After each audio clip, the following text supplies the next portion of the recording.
नाजरीन आदाब, इस्तकबाल है आपका हमारे खास शो नौजवान हिंदुस्तान में। और आज हम बात कर रहे हैं नौसेना के बारे में। फौलादी हौसले, वीरता और शौर्य की पहचान, युद्ध के लिए तत्पर,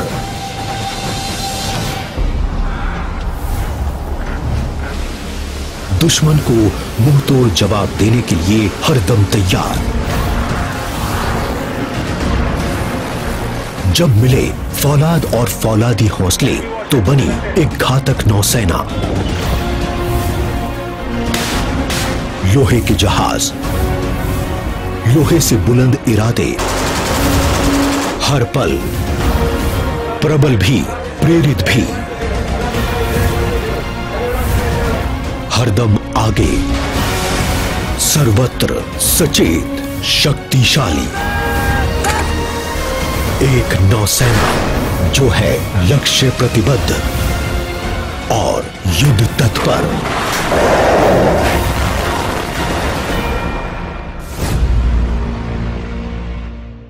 किस तरह नौसेना में आप अपना करियर बना सकते हैं, नौसेना में करियर बनाने के लिए किन किन अर्हताओं की ज़रूरत है, किस तरह से उसकी तैयारी की जाए, किस तरह से सुविधाएं मिलती हैं, किस तरह से आपको आगे कई संभावनाएं मिलती हैं, ये तमाम मसलों पर हम बातचीत कर रहे हैं। और मेरे साथ कैप्टन गुरबख्शानी बने हुए हैं, कैप्टन बलदेव बने हुए हैं और तमाम नौसैनिक हमारे साथ मौजूद हैं जो अपने अपने एक्सपीरियंसेस और अपने अनुभवों को आपसे साझा कर रहे हैं।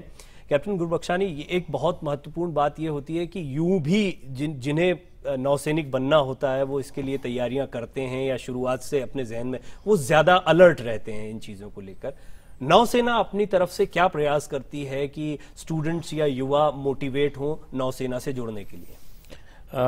इस बारे में मैं ये याद दिलाना चाहूँगा कि अभी 4 दिसंबर को हम नेवी डे हर साल मनाते हैं।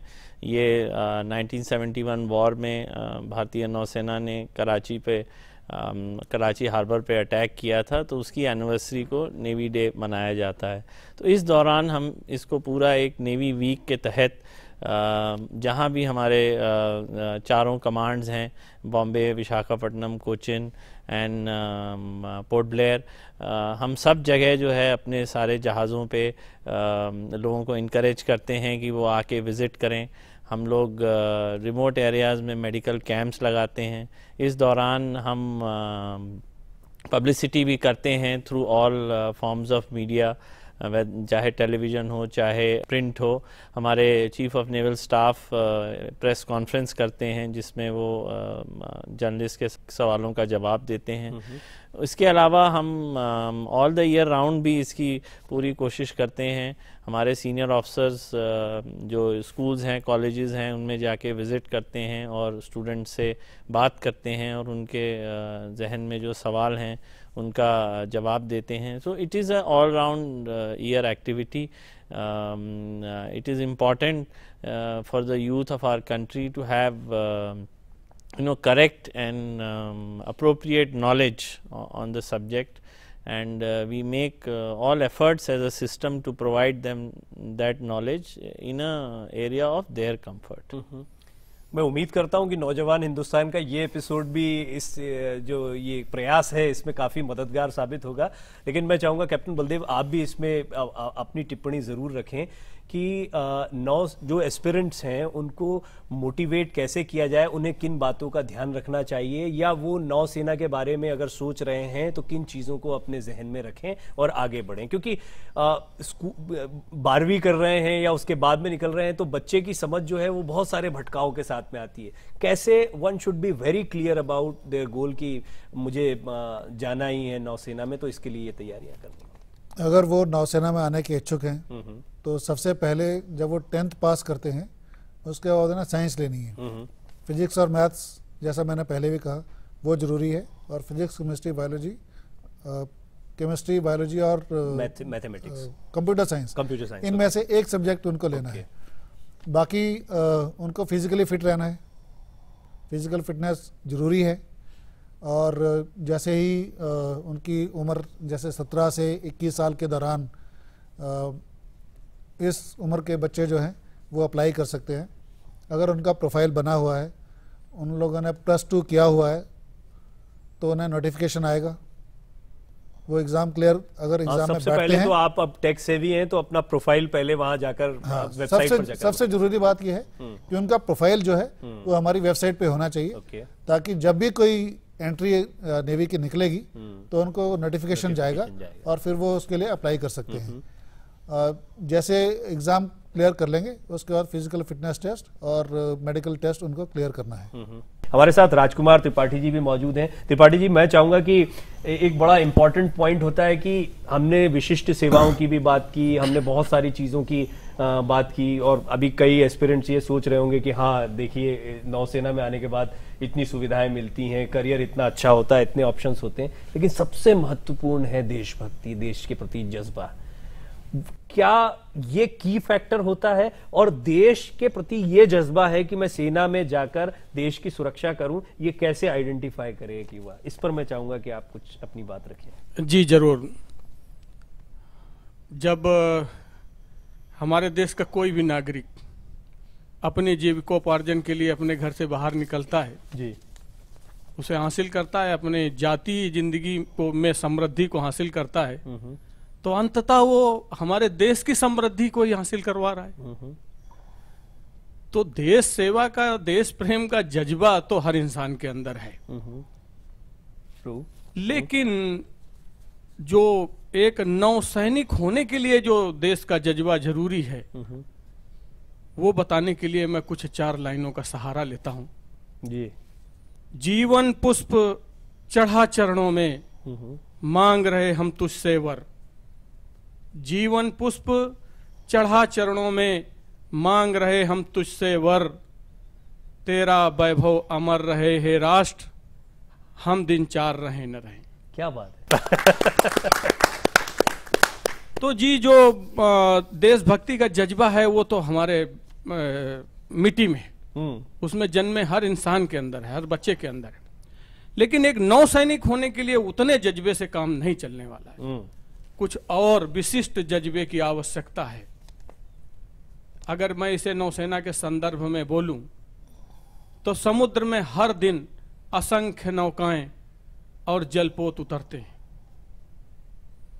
भिन्न आयाम, भिन्न उद्देश्यों के लिए, लेकिन ये सब तब होता है जब स्थितियां अनुकूल होती हैं।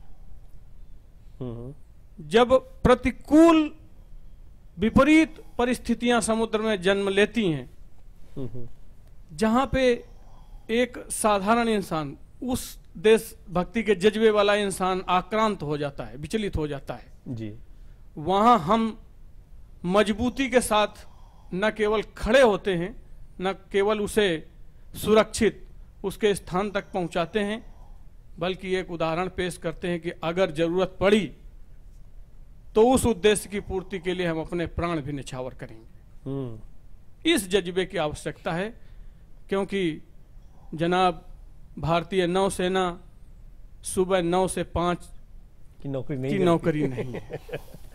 वेरी ट्रू जी, ये बहुत ही महत्वपूर्ण बात है। और जो मोटिवेशन की आपने बात कही, सबसे बड़ा मोटिवेशन होते हैं हमारे नौसैनिक, आपकी तरह अधिकारी, जो एक आदर्श प्रस्तुत करते हैं। वो बताते हैं कि उन्होंने अपने जीवन की सारी सुविधाओं को, सारी चीज़ों को एक तरफ रखा और देशभक्ति को, देश के सम्मान को, देश के लिए जो जज्बा है उसको एक तरफ रखा। और अगर ये जज्बा आप महसूस करते हैं तो नौसेना आपका इंतज़ार कर रही है। अब इसमें एक और थोड़ा सा हम आगे बढ़ते हैं, एक बहुत महत्वपूर्ण बात की कई स्टूडेंट्स तैयारी के साथ एग्जाम्स के लिए प्रिपेयर करते हैं और फिर उसके बाद में वो सेना का हिस्सा बनते हैं। तो शॉर्ट सर्विस कमीशन के 10 साल जब हो जाते हैं, 10 साल के लिए होता है, उसके बाद फिर अधिकारियों का भविष्य क्या होता है, उनकी संभावनाएं क्या होती हैं उसके बाद? शॉर्ट सर्विस कमीशन एक बहुत ही अच्छा ऑप्शन है हमारे देश के यूथ के लिए। अब जो रेगुलेशंस हैं वो शॉर्ट सर्विस कमीशन में आपको 14 साल नौकरी करने की इजाज़त देते हैं। जब आप उस कंप्लीशन पीरियड पे पहुंच रहे होते हैं तो नौसेना अपनी तरफ से ही आपके लिए बहुत एफर्ट करती है। उसमें हमारा एक पूरा वो है directorate of ex serviceman affairs, जो कई देश के अच्छे इंस्टीट्यूट्स, IIMs और अदर इंस्टीट्यूट्स के साथ उनका अंडरस्टैंडिंग है और वो उनको उसके कोर्सेज कराते हैं जिससे वो अपने लिए एक अच्छी सेकंड इनिंग्स की तैयारी कर सकें। और भी पहले तो शॉर्ट सर्विस कमीशन ऑफिसर्स के लिए एक इम्पॉर्टेंट अपॉर्चुनिटी उनके half way through the career उनके छठे और 7वें साल में आती है जब वो परमानेंट कमीशन के लिए भी ऑप्ट कर सकते हैं। और अगर वो क्वालिफाई करेंगे और रिकमेंडेशंस हैं उनकी और वैकेंसीज एग्जिस्ट तो उन्हें परमानेंट कमीशन का भी मौका दिया जाता है। जो लोग रिटायर होते हैं जैसा कि मैंने कहा उनको नौसेना ही कोर्सेज कराती है और पूरा एक डिपार्टमेंट है जो इसके लिए काम करता है to make sure that they also find good second career opportunities and they can continue to have a satisfying and a growth oriented second career.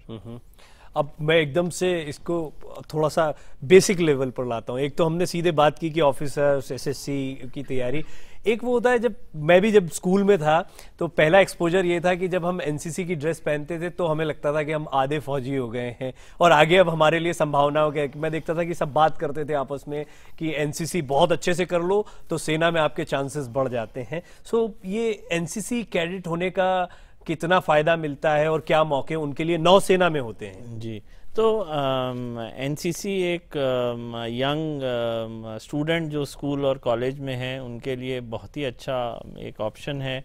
उनको बेसिक डिसिप्लिन और बेसिक ट्रेनिंग का एक्सपोजर उससे मिलता है। ऑफिसर्स के लिए जो NCC के सी सर्टिफिकेट होल्डर्स हैं उनके लिए 6 वैकेंसी हर साल जो हमारा ग्रेजुएट स्पेशल एंट्री स्कीम है उसमें रिजर्व्ड हैं और जिनके पास बी सर्टिफिकेट है और बट वो टेक्निकली क्वालिफाइड हैं अगर 50% मार्क्स से ज़्यादा हैं तो उनको भी एडवांटेज दी जाती है। जी, इसके देवरानी साहब हमारे साथ मौजूद हैं। देवरानी साहब, आप बताएं कि नौसैनिकों के लिए एनसीसी कितना ज़रूरी है, किस तरह का फ़ायदा एनसीसी करने के बाद उनको मिलता है?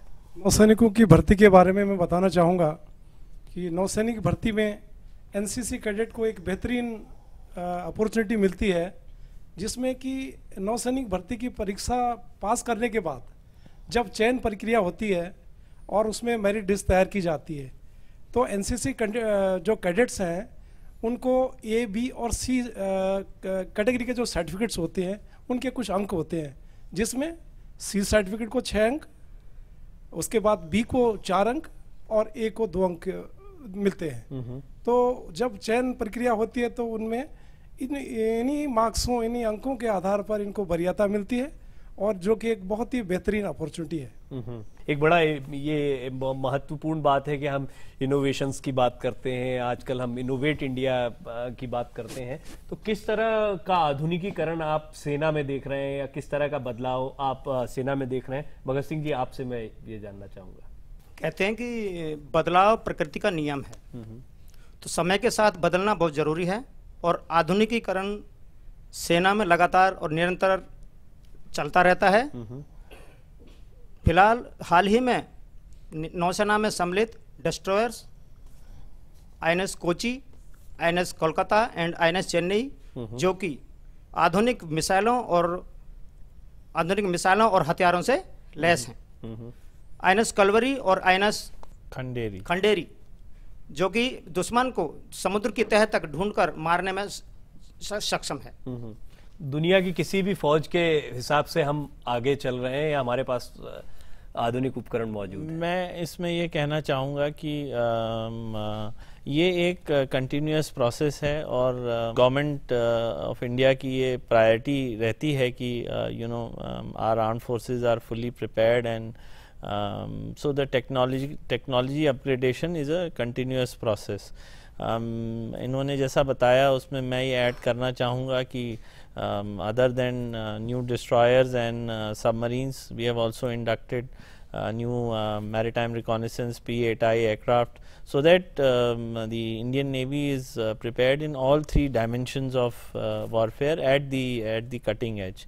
What I would like to finally reassure, जो मैं कहना चाहूँगा कि भारतीय नौसेना इस देश की सुरक्षा के लिए पूरी तरह से सक्षम है और हर समय तैयार है।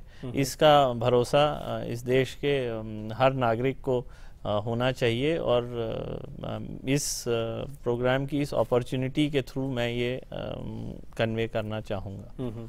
अब अभी तो हम यहाँ पर महिलाओं का प्रतिनिधित्व नहीं देख रहे हैं, लेकिन नौसेना में महिलाएं भी हैं, उन्हें भी पर्याप्त अवसर मिलते हैं। मैं चाहूँगा जो अभी महिलाएं हैं जो आगे अपने करियर को नौसेना में देखती हैं, उनके लिए भी थोड़ी सी बात हम यहाँ पर करें। उनके लिए किस तरह के मौके हैं और उनके लिए क्या कोई ख़ास स्कीम्स होती हैं? महिलाओं को कैसे प्रोत्साहित किया जाता है, मोटिवेट किया जाता है? इंडियन नेवी का जो महिलाओं के प्रति जो प्रायोरिटी है वो is based on equal opportunity for everyone. इसमें जो एक करियर अपॉर्चुनिटी किसी भी मेल ऑफिसर को अवेलेबल है वो हमारे नौसेना में इक्वली अवेलेबल है। हालांकि उनका चयन जो है वो शॉर्ट सर्विस कमीशन रूट के थ्रू होता है। इसमें इस समय नेवी की 8 ब्रांचेज ऐसी हैं जिसमें लेडीज़ हमने इंडक्ट की हैं। 650 लेडी ऑफिसर्स हमारी सर्विस में हैं जो और उनमें से 4 ब्रांचेज ऐसी हैं जो कि NAI naval constructor, law and education, जिनमें उन्हें परमानेंट कमीशन का भी मौका हासिल है। So we were the first service to induct women in the armed forces in 1991, and we are proud of the fact that our lady officers work with equal passion and they are provided equal opportunity as far as their male counterparts. उनके motivation के लिए कुछ खास schemes या कुछ ऐसा programme? उनको जो एक गवर्नमेंट सर्विस में जो भी एक महिला अफसर हैं किसी भी सर्विस में, जो उनको अपॉर्चुनिटी और जो उनको कंसेशंस दिए जाते हैं वो हमारी लेडी ऑफिसर्स को भी अवेलेबल हैं। चलिए, अभी हमारे साथ संदीप चौबे जी भी यहाँ पर मौजूद हैं। संदीप जी, मैं चाहूँगा आप, क्योंकि अभी हमने NCC की बात की, महिलाओं की, यानी हर वर्ग के लिए बहुत संभावनाएं हैं। अब हमने ये भी सुना है कि जो स्पोर्ट्स में होते हैं या खेल कूद में जो बहुत अच्छे होते हैं उनको भी सेना में अच्छा मौका मिलता है। नौसेना में कितने अवसर हैं स्पोर्ट्स, अगर आप स्पोर्ट्स में हैं या अच्छे स्पोर्ट्समैन हैं तो? देखिए, जैसा कि किसी बुद्धिमान विद्वान ने कहा है कि स्वस्थ शरीर के अंदर ही स्वस्थ मस्तिष्क निवास करता है जी। तो नौसेना युवा शक्ति को उनके शारीरिक और मानसिक विकास के लिए अनेक सुअवसर प्रदान करती है, जिसका प्रत्यक्ष उदाहरण अभी हाल ही में संपन्न एशियाड गेमों में तेजिंदर तूर ने नेशनल रिकॉर्ड बनाया। भारतीय कबड्डी टीम के खिलाड़ी रोहित कुमार अभी बेंगलुरु बुल्स के कप्तान हैं, एवं अन्य खिलाड़ी हैं। इसके अलावा भी भारतीय नौसेना एडवेंचर एक्टिविटी में भाग लेने के लिए प्रोत्साहित करती है। अभी हाल ही में संपन्न नाविका सागर परिक्रमा इसका प्रत्यक्ष उदाहरण है। 2017 में अभी माउंट एवरेस्ट मिशन भी संपन्न हुआ है। मुझे स्वयं माउंट एवरेस्ट दल का सदस्य बनने का गौरव प्राप्त है और ये भारतीय नौसेना की ही देन है कि मैं वहां पे जा पाया। बहुत खूब। जो शायद मुझे किसी अन्य सेवा में ना मिल सकता। कैप्टन सिंह, आप भी इस पर थोड़ा अपना विचार रखें, क्योंकि सचमुच में वो जो उम्र होती है ना, वो खेलने कूदने वाली हम कहते हैं उम्र है, लेकिन खेलना कूदना भी कितना अहम हो सकता है। स्वामी विवेकानंद का कोट वो दे रहे थे, वो कहते थे कि आप जाइए फुटबॉल खेलिए अगर देश के लिए कुछ कर, उसके गहरे मायने थे।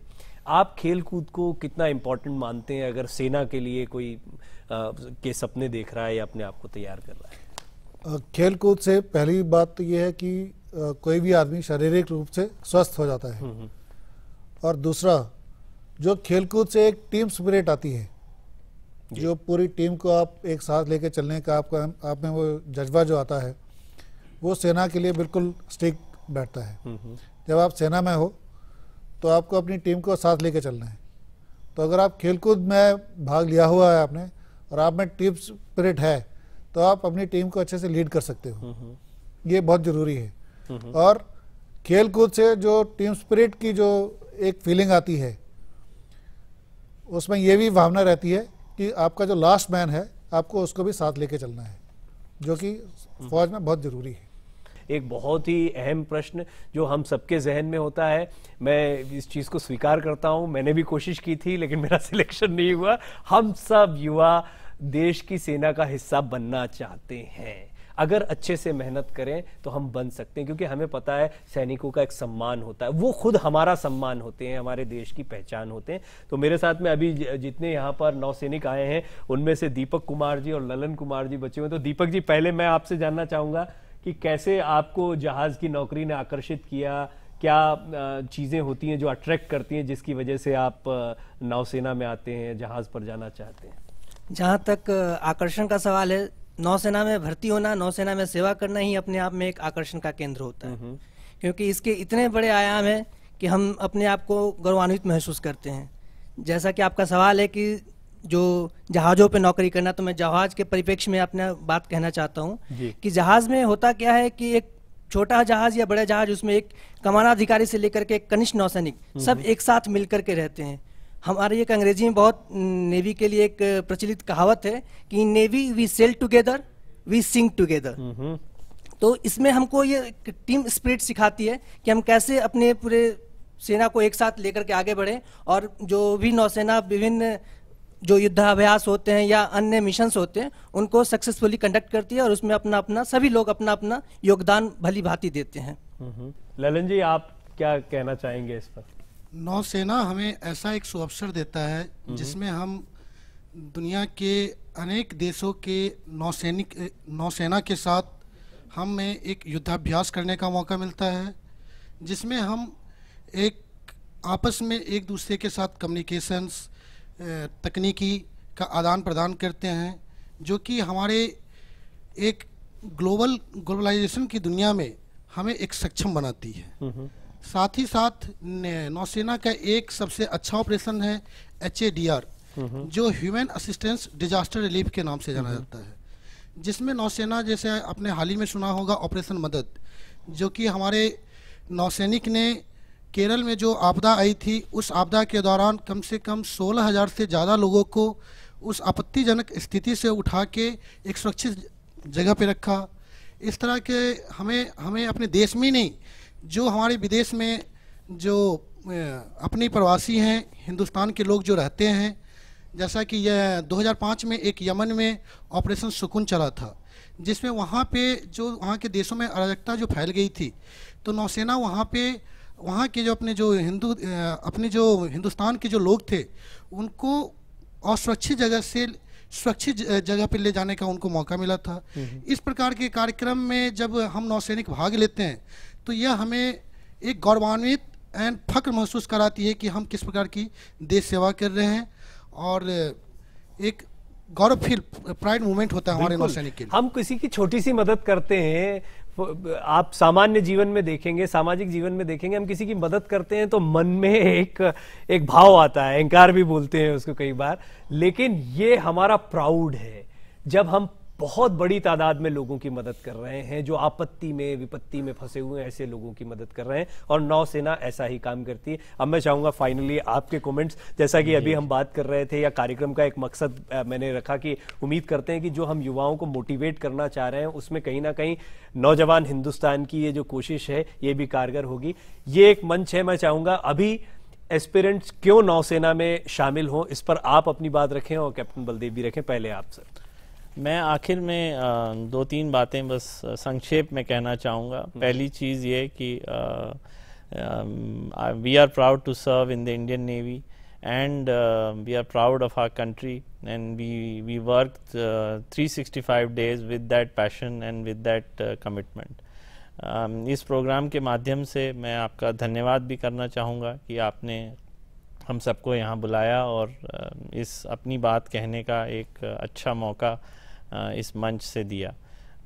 Finally, the youth of the country and whoever is watching this program, if you want a life of dignity and a professional career, Indian Navy is a very good choice, but you must have the passion to serve your country in that manner. That's really an honor. आप sir, मैं चाहूँगा कि क्यों आए नौसेना में, नौसेना कैसे इंतज़ार कर रही है युवाओं का और कैसे वो देश को सर्व कर सकते हैं? मैं ये कहना चाहता हूँ कि हमारे देश के युवा जो नौसेना में आना चाहते हैं उनके लिए ये बहुत गर्व की बात होगी अगर उनका सिलेक्शन नौसेना में हो जाता है।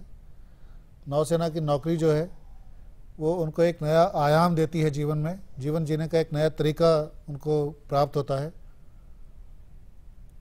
इसके अलावा अगर वो 15 साल या 20 साल की नौकरी करके बाहर कोई सेकंड कैरियर अगर देखना चाहते हैं तो नौसेना उनको हर तरीके से मदद करती है। और ये देश के लिए भी एक बहुत अच्छी बात है कि आपको ट्रेंड और डिसिप्लिन फोर्स जो है उसके जो रिटायर्ड लोग हैं वो अवेलेबल हैं आपके साथ काम करने के लिए जब वो अपना एक करियर ख़त्म कर चुके हैं। बहुत बहुत शुक्रिया आपका, आप लोग प्रोग्राम का हिस्सा बने और सचमुच में ये एक बहुत ही महत्वपूर्ण कोशिश साबित हो ऐसी मैं उम्मीद करता हूँ। बहुत बहुत शुक्रिया आपका कैप्टन गुरबख्शानी, कैप्टन सिंह आपका भी बहुत बहुत शुक्रिया। आप सभी नौसैनिकों का बहुत बहुत शुक्रिया, आपने बड़ी ही इंटरेस्टिंग तरीके से अपने अनुभवों को साझा किया और मुझे पूरी उम्मीद है कि एक छोटा सैंपल साइज है हमारे पास, हम रिसर्च में एक सैंपल साइज लेते हैं, बट ये सैंपल साइज पूरी तरह से नौसेना की भावनाओं को, अलग अलग मसलों को रखने में कामयाब हुआ है ऐसी मैं उम्मीद करता हूं। बहुत बहुत शुक्रिया आप लोगों का भी। मैं डीडी उर्दू और नौजवान हिंदुस्तान की पूरी टीम का शुक्रिया अदा करना चाहूंगा क्योंकि एक बहुत ही शानदार पेशकश है। अभी आपको जब आप नौसेना में भर्ती होने के लिए जानकारियों के लिए जाएंगे तो कई जानकारियां आपको मिलती हैं, उनमें कितनी ठीक हैं कितनी नहीं हैं, आप तैयारी कर रहे हैं, लेकिन ये शो, ये जानकारियां आपको उन लोगों से मिल रही हैं जो नौसेना के लिए भी बहुत महत्वपूर्ण है या इस पूरी प्रक्रिया का हिस्सा है या इस प्रक्रिया से होकर गुजरे हैं और अब आगे की संभावनाओं को तलाश रहे हैं। नौजवान हिंदुस्तान में इसी तरह अलग अलग मसलों को हम आपके सामने रखते रहेंगे। आज के लिए मुझे इजाजत दीजिए, नमस्कार।